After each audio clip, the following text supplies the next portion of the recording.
Hey y'all, welcome back to A Moment with Miranda, where we take a few minutes to reset, reflect, and remind ourselves that we are enough. I'm just gonna shake this. It's been kind of a hard week, and somebody I really cared about made this for me, and it's supposed to give me energy and stamina and all the things. So we're just gonna shake it for a second and see all the pretty glitter inside. Okay, done. Today I want to talk about something that I've been practicing. Not perfectly, just intentionally. And that is learning how to care without carrying everything. Because for a long time, I thought caring meant holding it all. Everyone's feelings, everyone's outcomes, everyone's discomfort. And oh my God, that's exhausting. So exhausting. I used to believe that if I loved people well enough, paid enough attention hard enough, and showed up consistently enough, then things wouldn't fall apart. Or at least they wouldn't hurt as much. Turns out that is not how life works. You can care deeply and still not be responsible for how things turn out. This has been a hard lesson for me. One of the hardest lessons that I have had to learn. I think a lot of us confuse empathy with obligation. We feel something so deeply and suddenly we think it is ours to fix. And then all of a sudden we become Bob the Builder and we're fixing stuff.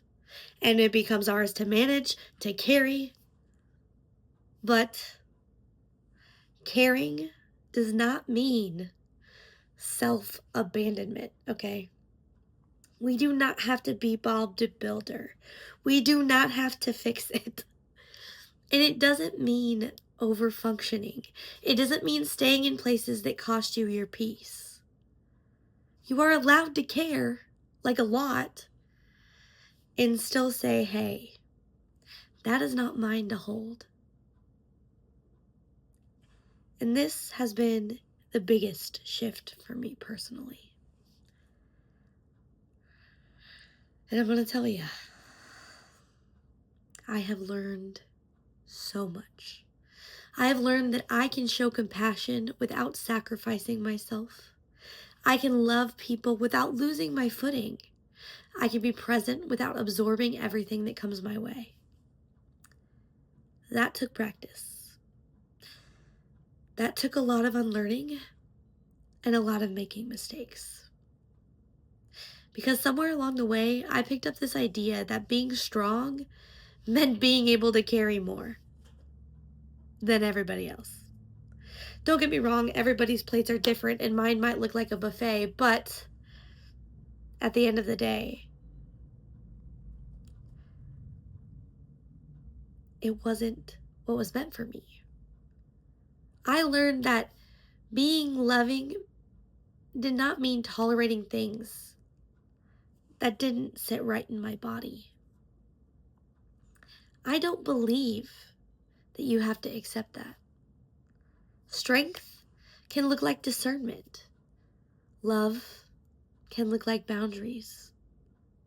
Care can look like knowing when to step back. Like, how many times have you just been like full force, like, let's do this?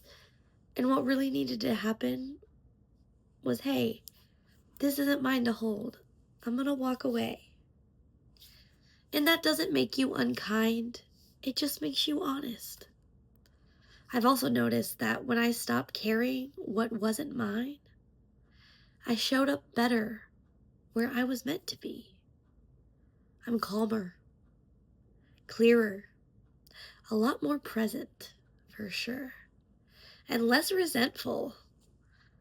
Because resentment is often a sign that what we've been carrying is something that we never actually agreed to hold. If you're listening and you feel tired in a way that rest hasn't fixed, I want you to check in with yourself. What are you carrying that isn't actually yours? Whose emotions are you managing?